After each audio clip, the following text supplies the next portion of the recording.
Hello everybody, Belmont here, and welcome to another episode of Gaming History. Let's start things off with one of my favorite games of all time. And as many people would agree with me, it's also one of the most difficult games ever created. I'm referring to Battletoads. Battletoads was such a great game on the original NES, but that wasn't the only system that Battletoads was on. It was imported to the Amiga system in 1992 by Mindscape, and by Arc Systems Work to the Sega Mega Drive / Genesis, to the Sega Game Gear. Both of those were in 1993, and in 1993 as well, Rare shipped it to the Game Boy as Battletoads in Ragnarok's World, which some people have a copy that says that, but 99% of the people I've ever talked to has it as just Battletoads on Game Boy. That's probably due to some sort of copyright issue with Marvel. It was also imported to the Amiga CD32 in 1994 by, again, Mindscape. Battletoads also had a Tiger Electronics LCD game in 1991. And one thing that's weird, Battletoads on Game Boy, it had the same box art, the same title as the original NES release, or at least the one that I had, but it was a completely different game from the NES version. So let's get started with the history and lore of the story. Battletoads started off, it was created by Rare, that began in the original beat 'em up style, beat 'em up platform games. It starred 3 anthropomorphic toads named after disgusting skin conditions. I mean, what were they thinking when it came to these names, other than the fact that in the early 90s, gross stuff was definitely in. And these people, and whoever came up with this, by the way, that would be Tim and Chris Stamper. They thought of the names Rash, Zits, and Pimple. Ugh. It was originally created to combat the Teenage Mutant Ninja Turtle games. And it was actually not as popular as the Ninja Turtle games, because the Ninja Turtles television show did so much better than Battletoads cartoon show. Yes, the Battletoads had a cartoon. It lasted 1 episode and never went past that out in the American audience. It was made in Canada. As a matter of fact, Battletoads was so cool, it got a crossover with Double Dragon. But anyway, let's start off from the beginning. The Battletoads have to defeat the Dark Queen on her planet in order to rescue their partners, Pimple and the Princess Angelica.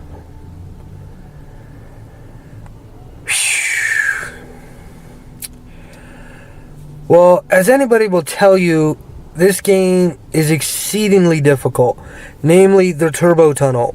It happens to be one of those moments where it's just very difficult to work with, very difficult to pass. But once you do it, it's one of those games that are, with a lot of them in the NES title, the whole NES company, I should say, whole Nintendo, that once you pass it, you feel like you've just defeated a monumental task. That's one thing I'm missing about a lot of modern games. A lot of modern games are just so easy. There's always an easy way to defeat the boss. There's even some games where the boss battle contains 1 button, or a quick time event, or something else that's just, to me it just falls flat in comparison to the old video games.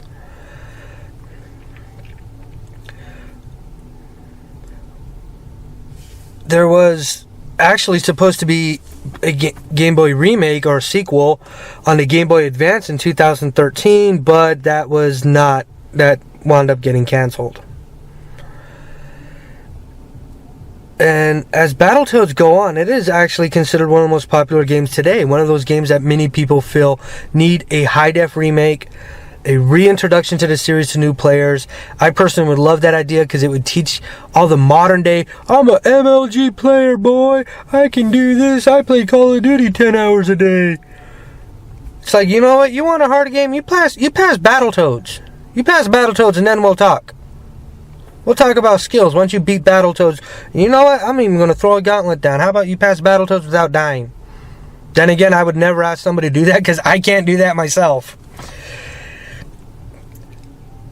But as it goes on, later on during the crossover is what I want to talk about right now, because this is when the Dark Queen and the Shadow Boss teamed up. So you had Zitz, Rash, Pimple, Billy, and Jimmy. 5 monumental forces of power up against these 2 evil doers. One thing that I thought was cool is that you had a free choice of playable characters in the first time through a selection screen. I thought that was actually pretty awesome. Battletoads Arcade is actually a sequel. It was released in 1994. It's also known as Super Battletoads. This game featured voiceovers and several other features that distinguished it from other games, as well as an increased level of violence where players could bloodily decapitate some of their enemies with very specific attacks. And the 3 characters wound up having different qualities to them, such as Rash is nimble and smaller, so he's a lot more faster at the moves. Pimple is, of course, a slow powerhouse, and Zitz is the balanced character. He's kind of like the one that's a little bit of both worlds. Also in 1993 for the Super Nintendo and the Sega Master System, Zitz and the daughter of Cycone Industries were captured by the Dark Queen. That kind of leads me to think, Zitz, you probably should start hanging around other chicks. I mean, seriously, first you went with Princess Angelica and you guys got kidnapped, and then you go to Cycone Industries and you get kidnapped. Zitz, maybe you need to take a little bit of a breather and just kind of, be with yourself for a little bit. Because it's obvious the Dark Queen wants you. To me, honestly, I think the Dark Queen just has a crush on Zitz and is just trying to ruin all the relationships he has so that she can get with him. At least that's what I'm thinking. Whew. Oh, a little side note on Battletoads and Battlemaniacs, the SNES version. You can actually play one player as Rash. Yes, you could be solo and play as Rash, which normally when it comes to these games, the first player always winds up playing as Pimple, and the second one plays as Rash. But if you want to play by yourself and play as Rash, all you have to do is switch to the second controller while you're playing. You do that and you'll be able to play as the nimble, quick Rash. That just sounds so disgusting. That just sounds really nasty. Ugh. Anyway, so with all of this attention that Battletoads has received and all this praise that it received for its difficulty as well as for its outright fun, it's one of those games that's extremely hard, but it's fun to play with. You love playing the game. It's also 2-player co-op. That one was more miserable than playing by yourself, believe it or not, because if you played co-op and the original Battletoads, you could beat each other up. That may sound fun, but when you're trying to pass the game, it gets really bothersome because the other person just happens to be in your way at all times.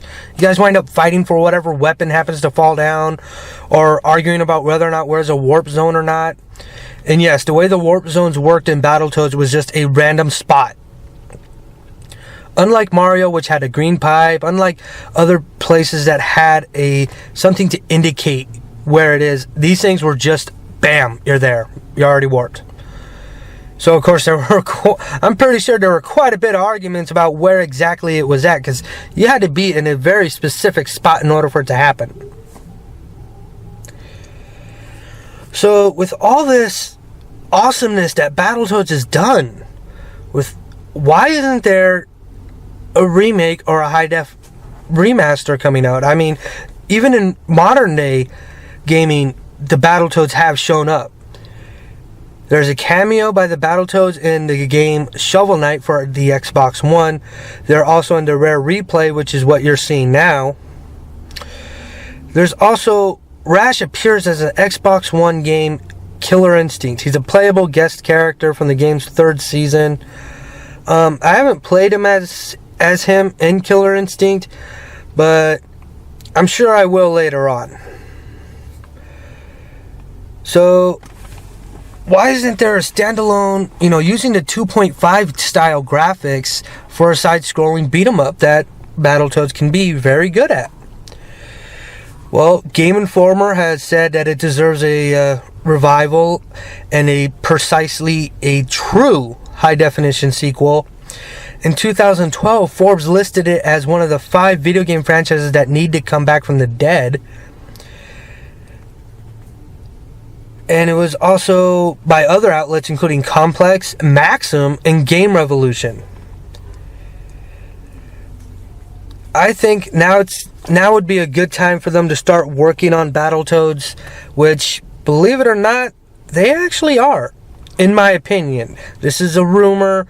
This is not something that I have direct knowledge of, but I'm pretty sure it was, because Microsoft Studios' Ken Lobb said that they have plans to bring that back, as well as other classic Rare series, to bring them back someday.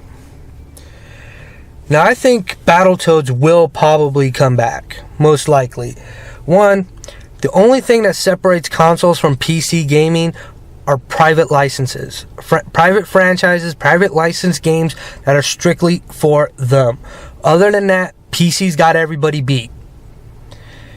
You like say Sony with God of War. You think Sony would ever give up God of War to other game franchises? Would they tell Microsoft, yeah, sure, you can use Kratos in one of your games? Yeah, sure, make a God of War game. No. People have purchased PlayStation 4s specifically for the hopes that God of War 4 will come back. In which, yes, there is a demo available. I have played it before the whole fiasco with my PlayStation kind of went kaputski, because it's just the way Sony designed the stupid thing. I've talked enough about that, believe me. If you don't believe me, you can go check out my other videos. I have gone on huge rants about it. But for a console to separate itself from PC, it needs private franchises. I know people complain about it. Let's say with Bayonetta going exclusively to Nintendo, people have complained about it. I, for one, I felt a little disappointed with that at first, because I really, really liked Bayonetta. Not because of the whole appearance thing. That wasn't it. It was the fact that the gameplay was solid, and the true beauty of the game was in the creatures. It was in the boss battles. That's where I think the true beauty of the game showed itself. And part 2, pretty much, it's underrated in my opinion. People thought it was going to be, centered up to crazy levels when it comes, because Nintendo had it. Well, I think they did a pretty good job of proving you wrong if you actually take a look at it. Now, let's go on to the possibility of the...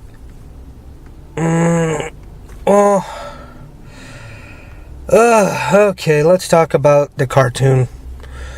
This only filmed 1 episode. It was written by David Weiss, directed by Kent Butterworth, starring the voices of Kathleen Barr, Ian James Corlett, Michael Donovan, Andrew Cavadas, Liliana Lindberg, Scott McNeil, Jason Malquez, and Alvin Sanders. Again, it only had 1 episode. There's really not much to talk about it. It was released in November 1992 by Canadian capital D, capital I, capital C Entertainment. I'm not going to say what that spells out. And it aired in syndication on Thanksgiving weekend, on Thanksgiving in 1992. Again, it was trying to go after the Teenage Mutant Ninja Turtles. But this company would Battletoads wasn't their only thing that they had going to try to compete against the Teenage Mutant Ninja Turtles. They had Street Sharks, and then later on, Extreme Dinosaurs. The story was actually a prequel to the video game set in the mystical land of Oxnard, California. It starred 3 junior high schoolers given the ability to transform into the famous Toads. And whenever they changed their arms and legs into weapons, which is a staple of the game, they called it smash hits. They're charged with protecting Professor T-Bird and Princess Angelica from the Dark Queen, who wanted Angelica's magical amulet for her plans of universal conquest.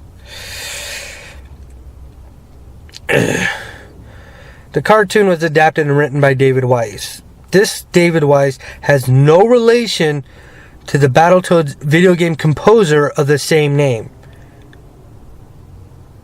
but was also the main writer for the 1987 Teenage Mutant Ninja Turtles cartoon show.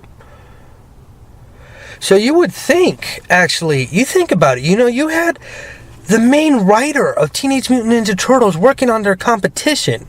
That can go one or two ways, either really great or really terrible. Take a wild guess, since how it only filmed one episode. It's pretty safe to say it went pretty terrible.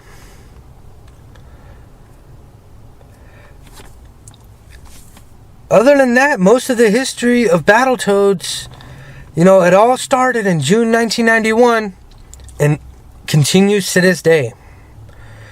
Battletoads is one of those games that will always hold a place in my heart, as well as most gamers my age, as being one of the most difficult, most aggravating, stress-inducing games that you loved to hate. I mean, put it this way. If you want to set up a really cool retro-style party, you pop Battletoads in the NES, get 2 controllers out there, and have your friends just take turns. You'll probably go around the entire room a few times before you pass it. And that's using all the warp zones. Well, this has been Gaming History. This is Belmont signing off. Thank you very much for your time. Subscribe today if you want to know more about the history of video games. And if you have any ideas, please feel free to let me know in the comment section on what game I should tackle on next time. Bye-bye.